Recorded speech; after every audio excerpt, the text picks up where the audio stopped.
hurling the parenting baton down the stairs. I'm not saying that I'm obsessed with sleep, or the lack of it, but when I woke up yesterday I started planning my early night 15 hours in advance. Em was out for the evening. I had thrown caution to the wind and decided to leave the ironing for another day, again, and so there was nothing standing between me and a 9:30 appointment with my bed. Oh, the bliss. And sure enough, come 9:30, I was nestled under the duvet enjoying a few pages of my book, welcoming the drowsiness as it ebbed over me. I did a quick mental calculation of how many hours sleep I could be in for if the boys slept until their semi-usual 6:30 a.m. time. I stopped counting after I reached 8 hours for fear the excitement may get the adrenaline pumping too fast and keep me from dropping off. At 10 to 10 I put my book down and closed my eyes. It was at this precise point that the monitor sprung to life and B started to cry. I left it a few minutes, quietly grinding my teeth and waiting to see if he would settle, but it was not to be.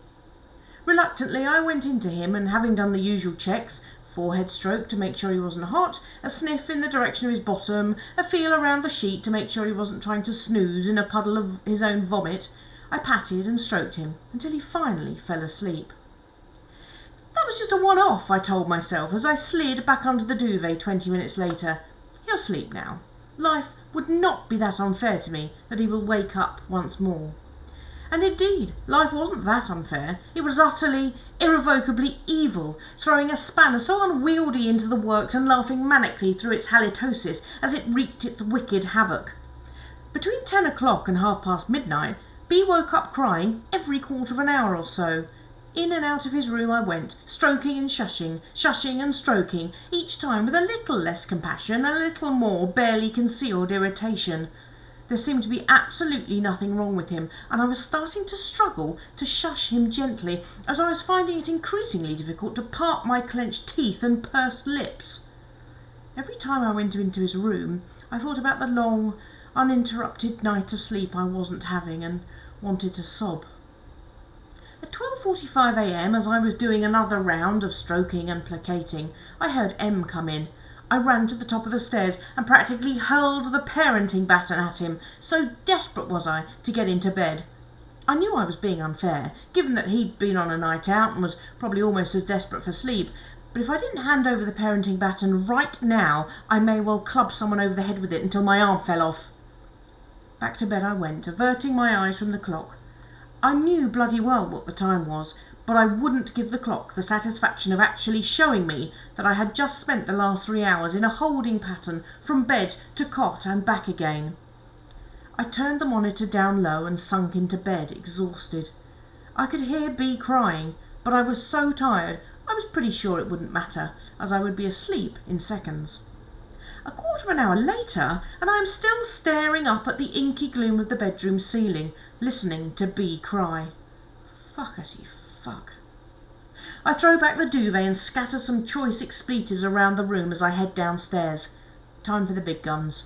I load up with cowpole and a bottle of milk and return to B's room before leaving Em to it. Cowpole and milk imbibed, B starts to cry again. I bury my head in the pillow and hit the emergency swear word button. It is about 3:30 a.m. when we give in and bring B into bed with us. There is nothing I hate more than sharing my bed with my children. Oh no, hang on. There is one thing. Sharing my bed with children who may or may not be ill, but have decided that sleep is for wimps, and if they are not going to get any, nor should Mummy or Daddy. I lay there quietly fuming as B slaps my arm, babbles loudly in my ear, pulls my hair, and generally runs the risk of being thrown out of the nearest window.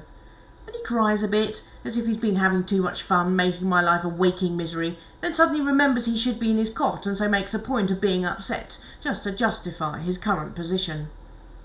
And let's talk about his position. Here is a child of 1 year, who can only just peer over a dining chair, and yet he commands at least 3/4 of the bed. At one point he settles horizontally across the bed, with his head pressing into my chest and his feet wedged on Em's neck. One of us was comfortable. The other two were pondering how much trouble they would be in if they snuck off to the spare room.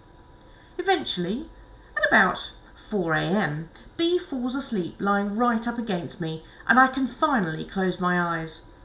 At which point I hear the soft padding of a 4-year-old's footsteps coming towards the bed. Please, no. This is just not funny anymore.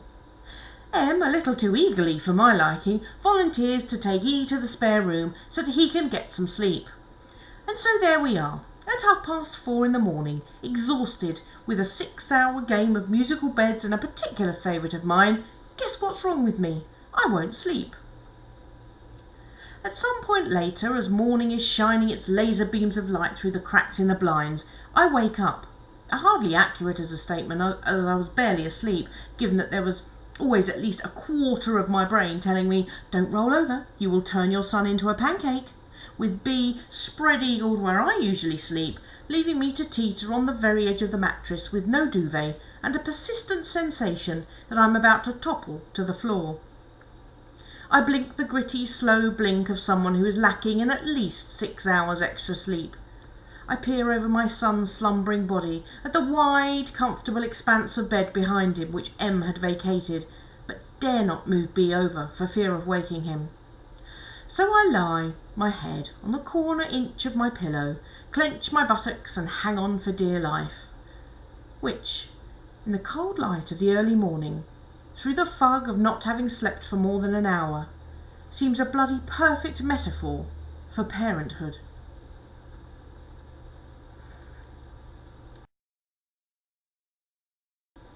And now for an unashamed plug for my book, Womb with a View, available in absolutely no good bookshops near you. But you can go to jodinewman.co.uk for the paperback or download the Kindle version from Amazon. Thank you. Thank you for listening and looking. All words and images copyright Mothering Frights. www.motheringfrights.wordpress.com